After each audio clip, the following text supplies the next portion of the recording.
नमस्कार दोस्तों, मैं हूं आगम सिंह सिसोदिया। सोमनाथ टूर के सेकंड पार्ट में आप सभी का फिर से स्वागत है। सोमनाथ में और भी बहुत सारी जगह है जो कि हमें देखनी चाहिए। पिछले पार्ट में आपने देखा सोमनाथ मंदिर का बहुत ही अद्भुत नज़ारा और बाकी चीज़ें जो कि वहां पर आसपास में दिखाई देती हैं।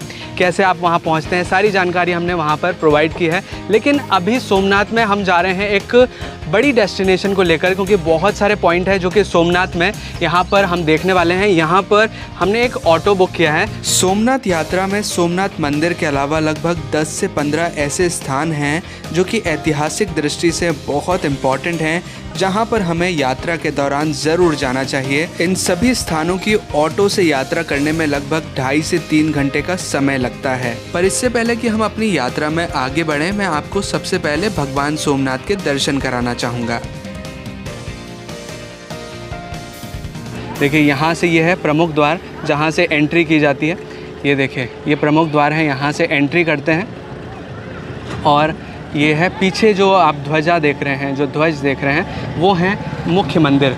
और ये जो स्क्रीन चल रही है, इसमें लाइव चलता रहता है भगवान के दर्शन। यहाँ पर अंदर कुछ भी अलाउड नहीं है, बाहर इसी तरह की स्क्रीन लगाई हुई है जहाँ पर लाइव भगवान के दर्शन आप कर सकते हैं। जो अंदर हो रहा है वो लाइव बाहर दिखाई देता है इसी तरह से।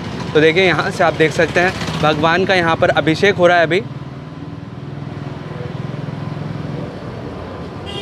दूध से अभिषेक किया जा रहा है भगवान का। उसके बाद भगवान का श्रृंगार किया जाएगा। आप सभी को नमस्कार जी, जय सोमनाथ। मेरा नाम हर्षद सिंह राजपूत है, मैं गुजराती हूँ। जो ये पोर्ट सामने दिख रहा है उसको गोलोक धाम बोलते हैं, जो कृष्ण भगवान का अंतिम संस्कार हुआ था। अच्छा, हाँ, भालका तीर्थ भगवान को तीर लगा था जी। तीर लगने के बाद कथा में अनुसार ऐसे बताया जाता कि भगवान 9 दिन तक जिंदा रहे थे जी। तो अब हम प्रवेश कर चुके हैं गोलोक धाम में अंदर की ओर।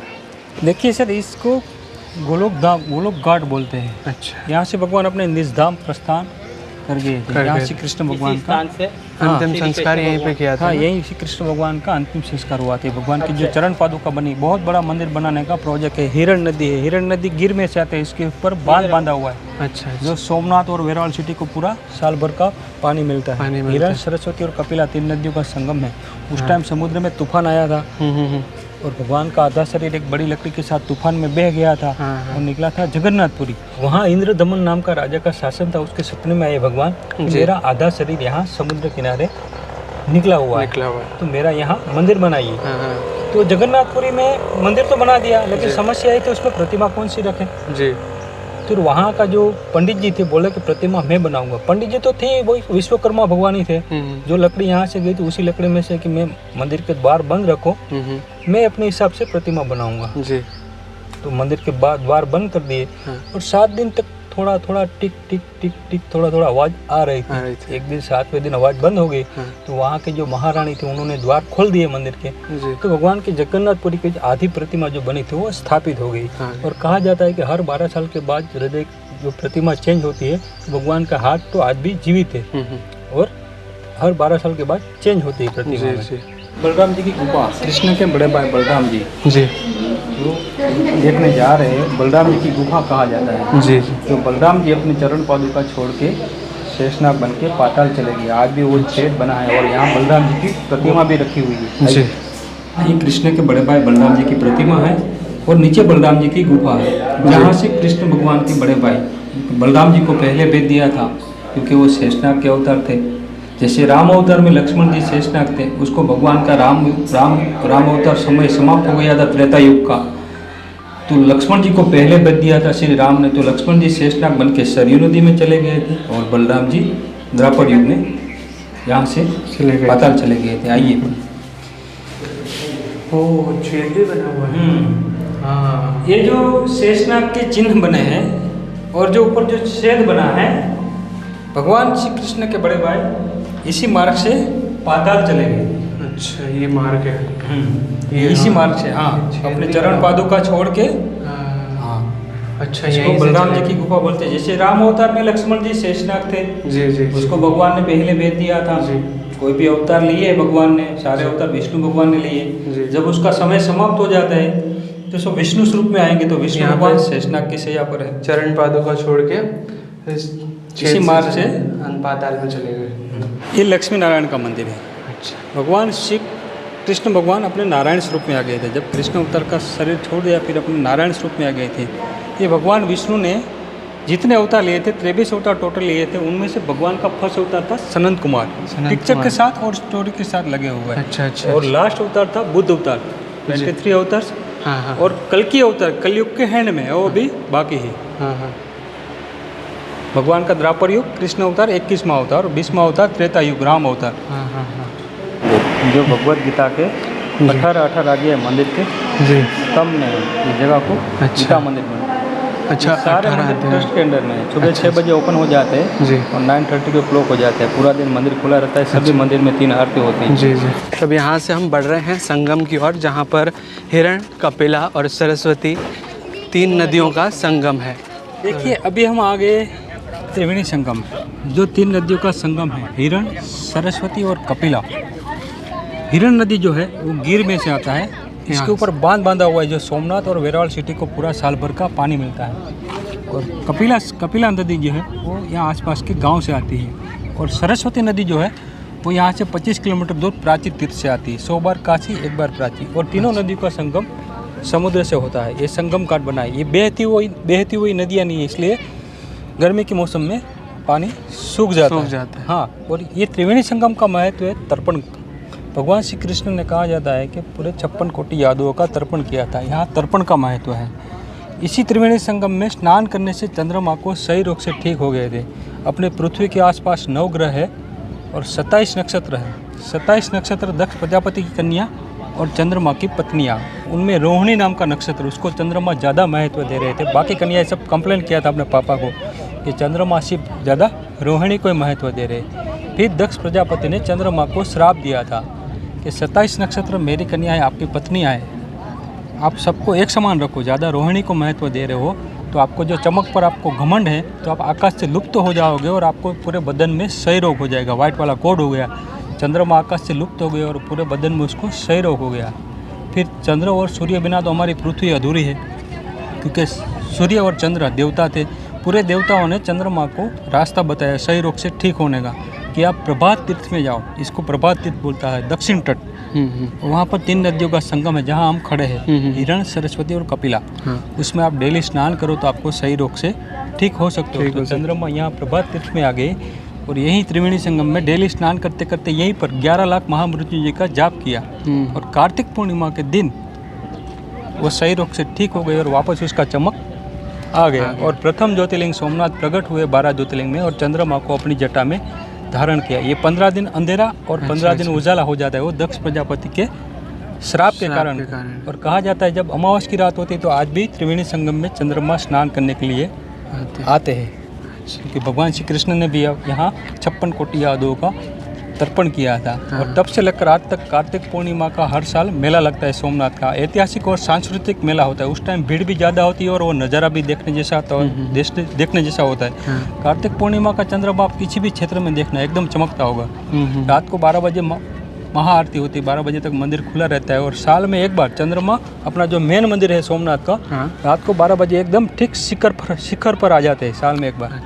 देखिए ये वेरावल का पोर्ट है, ये मछुआरों का पार्किंग है। इसमें 12-13 हज़ार बोट है। 12-13 हज़ार? हाँ, ये मछुआरों का पार्किंग है। यहाँ से समुद्र में अपनी मछली पकाने के लिए जाते हैं। और 350-450 जितनी कंपनी है जो मछली एक्सपोर्ट करती है आउट ऑफ इंडिया। गुजरात का 1600 किलोमीटर का समुद्र किनारा है। हर जगह पर छोटे छोटे पोर्ट है, इनमें से एक है। और 2 बड़े पोर्ट है, जो कच्छ भुज में कंडला पोर्ट है बड़ा, जो अदानी ग्रुप ने बनाया है। बड़ी बड़ी शिप लगती है। भावनगर पास अलंग पोर्ट है, जो विदेशी शिप खराब होती है उसका तोड़ने का कॉन्ट्रैक्ट आता है। ये वेरावल पोर्ट है। अभी इन लोगों का सीजन ऑफ हो गया है। अभी लोग सावन के बाद जैसे गवर्नमेंट परमिशन देगा तब अपनी अपनी नाव की पूजा करके सब अपना काम धंधा में लग जाएंगे। अच्छा। हाँ, ये सब सारी नाव जो जितने भी खड़ी है उसे ऊपर ले लेंगे और उसका मेंटेनेंस करेंगे। उसका घूमना फिरना, शादी, मछुआरों का काम है 7 महीने का और 5 महीने उसको रेस्ट। और ये समुद्र है या फिर नदी का? ये पार्किंग बना है। अच्छा। यहाँ से समुद्र में जाने का रास्ता है। रास्ता है यहाँ से? हाँ। अच्छा। और ये अब आ गए हम यहाँ का सोमनाथ का साइट सीन करें। उनमें से जो पालका तीर्थ मंदिर, जो कृष्ण भगवान को जहाँ तीर लगा था, भगवान श्री कृष्ण ने अपनी सोने की द्वारका, जब भगवान को द्वापर युग का समय समाप्त हो गया और अपनी सारी लीला समाप्त करके भगवान श्री कृष्ण ने अपनी सोने की द्वारका जो विश्वकर्मा भगवान ने बनाई थी, वो भगवान ने अरब सागर में पानी में डुबा दी थी। और स्वधाम जाने के लिए भगवान ने ये जगह पसंद की थी कि सोमनाथ कृष्ण भगवान के इष्ट देव थे। ब्रह्मा विष्णु महेश सारे अवतार विष्णु भगवान ने लिए थे, इसीलिए भगवान ने अपनी सारी लीला समाप्त कर दी। मथुरा में जन्म लिए थे, जेल में देवकी जी वासुदेव के पुत्र थे, और गोकुल में नंद बाबा यादव उसके वहाँ भगवान बड़े हुए थे, पले थे। और सांदीपनि आश्रम में भगवान ने उज्जैन में शिक्षा ली थी। वो द्वारका में अपनी अलग सी नगरी बनाई थी, सोने की द्वारका, वो भी भगवान ने अरब सागर में डुबा दी थी। और ये जगह पसंद की थी कि सोमनाथ कृष्ण भगवान के इष्ट देव थे। ये जो सामने मंदिर, पीछे मंदिर दिख रहा है, उसको भालका तीर्थ बोलते हैं। उसके अंदर पीपल का पेड़ है, वही टाइम का 5,500 साल पुराना। उसी के नीचे भगवान अपने विश्राम कर रहे थे, और भगवान के दोनों पैर में पद्म था, वो चमक रहा था। तो अंदर जो जरा नाम का शिकारी है, समुद्र किनारे यहाँ से 1.5 किलोमीटर दूर अपना शिकार ढूंढ रहा था। उस टाइम तो पूरा जंगल था, शासन गिर का जंगल यहाँ से नज़दीक है। उसको लगा कोई, भगवान के दोनों पैर चमक रहे थे, पद्म था, तो उसको लगा कोई हिरण की आँख चमक रही थी। हिरण समझ के तीर मारा। जब यहाँ अपना शिकार लेने आता है, देखता है भगवान को तीर लगा, क्षमा प्रार्थना करने लगा। तो भगवान बोले, इसमें तेरा कोई दोष नहीं, सब मेरी प्रेरणा से हुआ है। मेरे को स्वधाम जाने का समय आ गया। तुझे पता नहीं है तू कौन है। तू त्रेता युग में राम अवतार में बाली था, और मैंने तेरे को मारा था। बाली और सुग्रीव दोनों भाई थे, और सुग्रीव का पक्ष लेके भगवान ने चुपके से बाली को मारा था, क्योंकि बाली ने भी अन्याय किया था, अपने छोटे भाई का राज ले लिया था, उसकी पत्नी ले लिया था, इसलिए भगवान ने उसको मारा था। लेकिन वचन दिया था कि कृष्ण अवतार में तुम मेरे को मारना। तो जो सामने जो जरा नाम का शिकारी है अंदर मंदिर के अंदर, वो राम अवतार में बाली था। इसी जगह पर इसको भालका तीर्थ बोलते हैं। ये भी मंदिर सोमनाथ ट्रस्ट के अंडर में है। यहाँ से कृष्ण भगवान को तीर लगा था। और सारे टूरिस्ट को एक बार सोमनाथ की विजिट जरूर करिए, और सारे मंदिर का दर्शन कीजिए। सब इम्पोर्टेंट जगह है, ऐतिहासिक जगह है, और सब मंदिर ट्रस्ट के अंदर में। यहाँ ट्रस्ट का सर्विस भी अच्छा है। ट्रस्ट का बहुत सारी होटल है, धर्मशाला है, यहाँ रहने की, खाने की कोई भी। और मेरा नाम अर्षद सिंह राजपूत है। मैं ऑटो से सबको साइट सीइंग करवाता हूँ और गाइड भी करते हैं। हाँ, देखिए यहाँ पर ये जो पेड़ है, जिसके नीचे भगवान श्री कृष्ण लेटे थे उस टाइम, वो आज भी सुरक्षित है और आज भी जीवित है। देखिए पेड़ हरा भरा है, और पेड़ को डिस्ट्रॉय नहीं किया गया, बिल्कुल पेड़ को उसी तरह से बनाया गया है। ये पेड़ ऊपर की ओर भी निकला हुआ है, यहाँ से थोड़ा सा कम दिखाई दे रहा है, लेकिन ऊपर की ओर निकला हुआ है ये। और यहाँ पर बिल्कुल वैसा का वैसी सीन बनाया गया है। भगवान श्री कृष्ण उसी पोजीशन में यहाँ पर लेटे हुए हैं जिस टाइम पर वो वहाँ पर भी थे।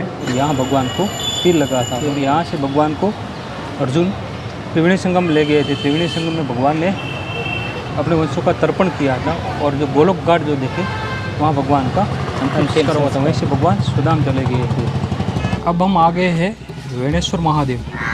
वेणेश्वर महादेव जो है, ये 5,000 साल पुराना है वेणेश्वर महादेव। यहाँ बहुत सारे शिवालय, सब ऐतिहासिक जगह है। वेणेश्वर महादेव जो ट्रस्ट के अंडर में नहीं, इसलिए डेवलप नहीं हुआ है। यहाँ पे जो पंडित जी है उसके अंडर में है। वेणेश्वर महादेव की स्टोरी ये है, ये प्रभास पाटन का जो राजा थे, राजाशाही थी, उसका जो लड़की था उसका नाम था वेणुबाई, राजकुमारी थी। वो शिव भक्त थी। वो डेली सर्विस इस मंदिर में पूजा अर्चना करने के लिए आती थी। जब सन 1024 में मोहम्मद गजनी जब सोमनाथ लूटने के लिए आया, तो मोहम्मद गजनी के जो सिपाही है वो वेणुबाई के पीछे लग गए। वेणुबाई जो है वो मंदिर के अंदर चली गई और शिव जी की प्रार्थना करने लगी कि प्रभु, अगर मैंने आपकी सच्चे मन से भक्ति की है तो मेरा रक्षा करो, मेरे प्राण बचाइए। हाँ, तो लिंग ऐसे खुल गई थी, आज भी वो निशान बना था। और उसमें से आवाज़ आई थी कि वेणु तुम इसमें बैठ जाओ। वेणुबाई उसके अंदर बैठ गई, लिंग वापस जुड़ गई थी। तो वेणुबाई की जो माथे की चोटी थी वो बाहर रह गई थी। तो मोहम्मद गजनी के सिपाही ने खींच के निकालने का कोशिश किया, तो वो शिव जी ने चमत्कार किया, तो वो पत्थर आकार बन गया था। तो शिवलिंग को आप पीछे टच करोगे तो बिल्कुल आपको वेणुबाई की चोटी दिखेगी, पत्थर आकार बन गई थी।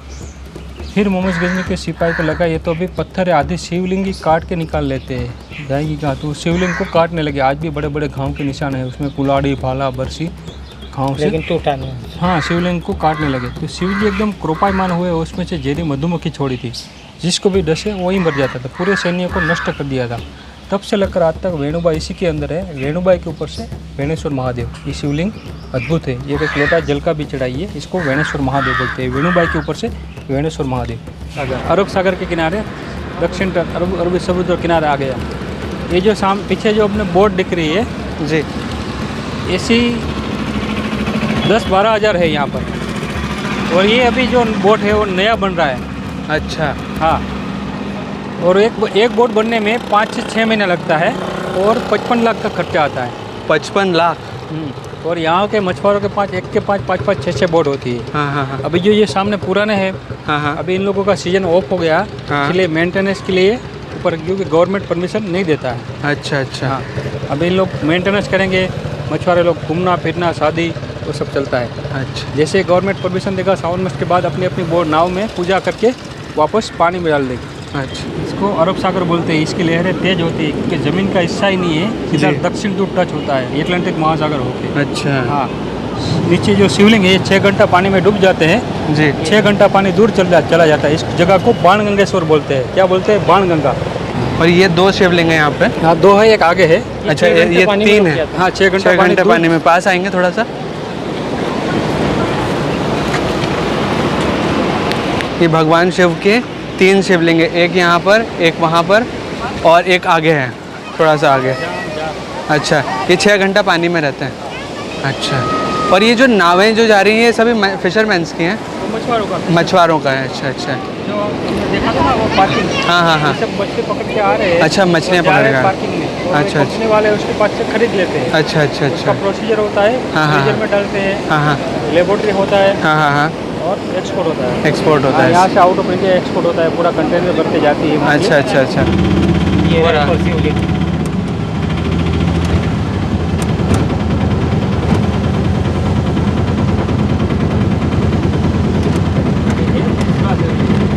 हाँ, ये तीसरा शिवलिंग है। अच्छा। समुद्र किनारे जो हमने शिवलिंग देखा उसको बाणगंगा बोलते हैं।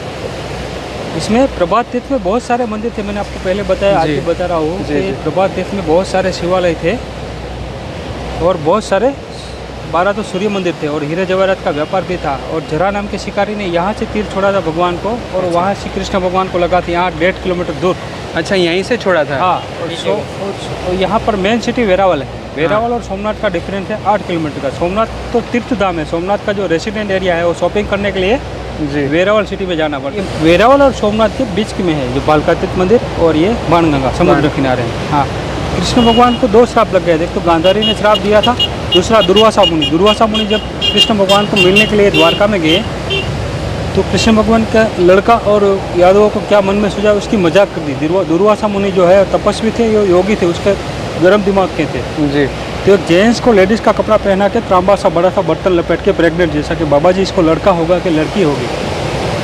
तो ये सब भगवान की लीला थी। भगवान को कोई स्वदान देने का कोई कारण तो चाहिए। तो दुर्वासा मुनि कृष्ण भगवान को मिले नहीं और वो तो तुरंत जान गए तो मेरी मजाक कर रहे हैं, ये तो जेंट्स हैं। तो उन्होंने श्राप दे दिया, इसको जो भी होगा आपका यादव कुल का नाश करेगा, आपका वंश का नाश करेगा। इसलिए सब डर गए, भगवान श्री कृष्ण के पास गए द्वारका में। तो भगवान तो जानते थे उसकी लीला। तो भगवान ने उसको समझाया, आपने उसकी दुर्वासा मुनि की मजाक क्यों किया? ऋषि मुनि से मुख से जो श्राप निकला कभी असफल नहीं होता है। अब ऐसा करो, जो तांबा का बर्तन जो आप लपेटे थे उसको समुद्र किनारे जाओ, उसको नमकीन पानी में घिस के नष्ट कर दो। तो द्वारिका से सब इधर यात्रा में आए थे और इधर समुद्र किनारे वो तांबा का बर्तन को घिसने लगे। घिसते उसका जो रस निकलता था वो समुद्र में जा रहा था, पानी में।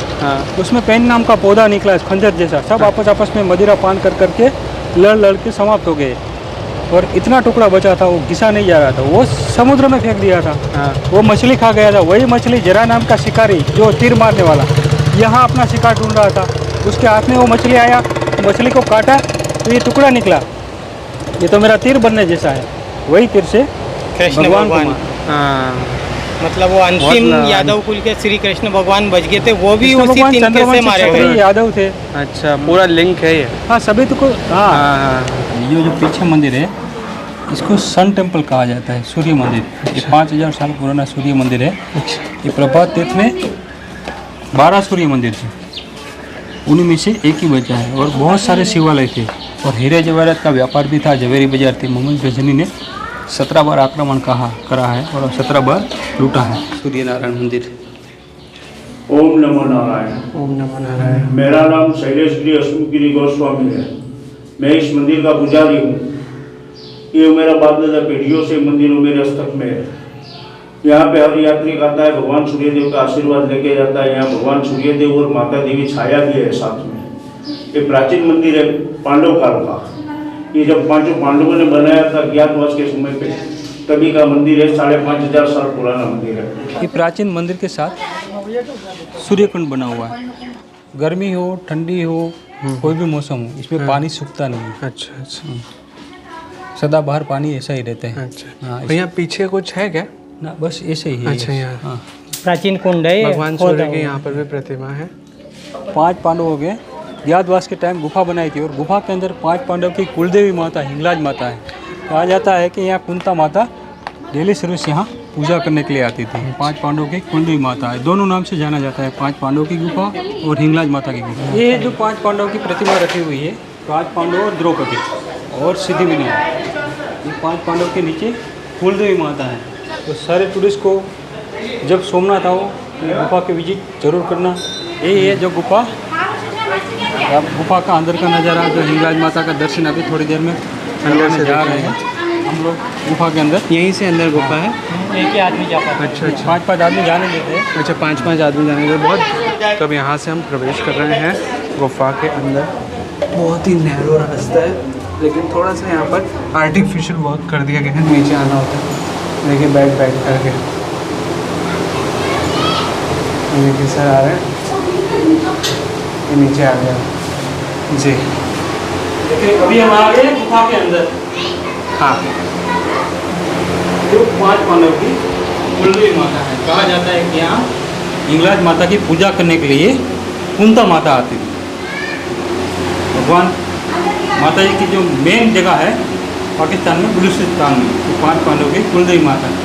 आइए हम गुफा के अंदर, जहाँ माता रानी विराजमान है, उसी के अंदर चल रहे हैं।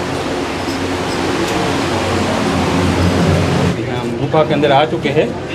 ये 5 पांडवों को ज्ञातवास के टाइम गुफा बनाई थी और ये जो कुलदेवी माता है 5 पांडवों की कुलदेवी माता हिंगलाज माता। और जब पांडव को गुप्तवास मिला ना, तब ये गुफा बना के भीमे गुफा बनाई। वो रहता था, एक रात में भीमे मंदिर बनाया सूर्य भगवान का। फिर गुफा में आके छुप गया अंधारा में। इसीलिए वो इसकी कुल देवी माता हिंगलाज पाकिस्तान से आई कि मैं तुम्हारी सहायता ही करूँ, तुम डरो मत। पांडव बोला हमें पूजा किसकी करिए माँ, तब करता था। तो माता जी वहीं प्रकट हुआ। वो हिंगलाज माता इसकी कुल माता है। 5000 साल पहले की बात है। ये 5000 साल पुराना मंदिर है। हाँ, वो तो बात नहीं बताया। हाँ जी।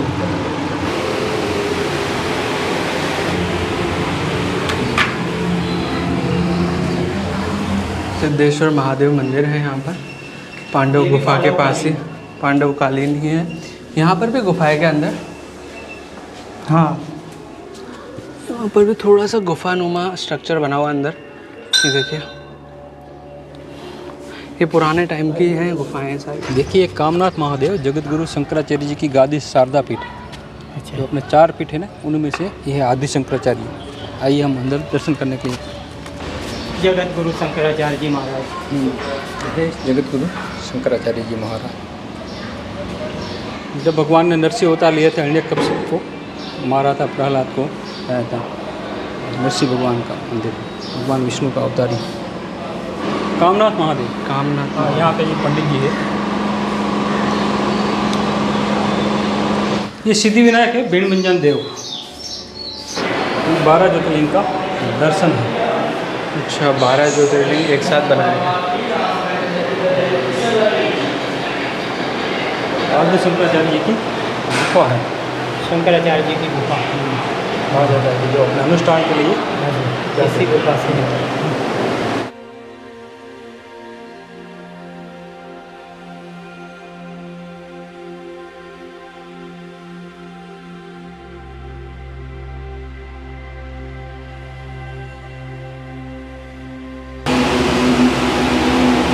आदि शंकराचार्य अपने अनुष्ठान के लिए इस गुफा में आते थे। ये गुफाएं बाद में पक्की कर दी गई, पहले कच्ची हुआ करती थी। हाँ, प्राकृतिक बनी हुई थी, बाद में टाइलें लगा के स्टाइल बार लगा के मॉडिफिकेशन किया है। मॉडिफिकेशन कर दी।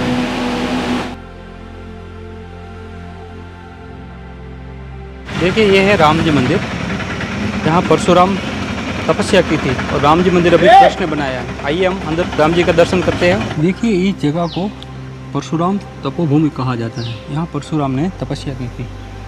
ये कुंड बनाया, आदि प्रभास कुंड, और यहाँ बहुत सारे शिवालय जिसका अलग अलग नाम से, शिव जी के अलग अलग नाम से यहाँ पर परशुराम ने तपस्या की थी। यह है थलेश्वर महादेव, ये जलेश्वर महादेव, श्रावणेश्वर महादेव, और ये कुंड है।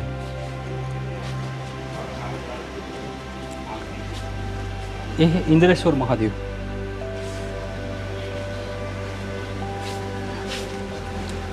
और ये भगवान परशुराम का मंदिर। ये है भगवान परशुराम का मंदिर।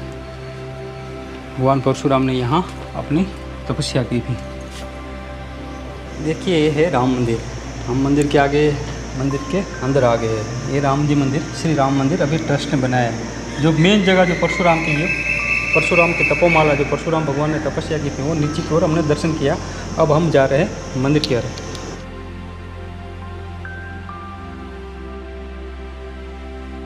ये है राम जी मंदिर। बहुत खूबसूरत भगवान की प्रतिमा है, जिससे स्वयं राम जी विराजमान हो ऐसा लगता है। प्रतिमा भी बहुत सुंदर बनी है, राम लक्ष्मण जानकी। वहाँ सिद्धिविनायक है और यहाँ मारुति नंदन विराजमान है मंदिर के अंदर। जय मारुति नंदन। सामने सिद्धिविनायक विराजमान है।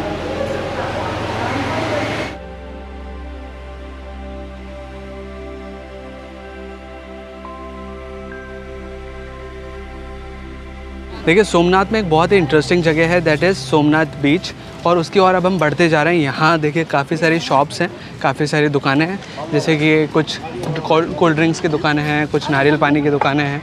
और अब यहाँ से धीरे धीरे आगे बढ़ते जाएंगे इन रास्ते को क्रॉस करते हुए, और ये हमारा बीच आ जाएगा। ये देखिए ये है समुद्र का किनारा। हम पहुँच चुके हैं अरेबियन सी, जो ये समुद्र है इसका नाम है अरेबियन सी, और अभी हमें सोमनाथ बीच में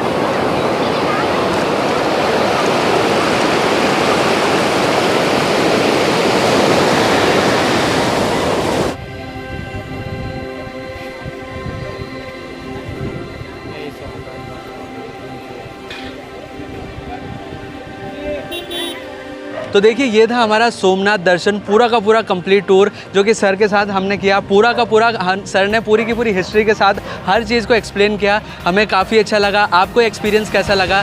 अगर अच्छा लगा तो प्लीज़ वीडियो को लाइक कीजिए, शेयर कीजिए, और अगर आपने चैनल अभी तक सब्सक्राइब नहीं किया है तो प्लीज़ चैनल को सब्सक्राइब कीजिए, बेल आइकन को दबाकर ऑल पे प्रेस कीजिए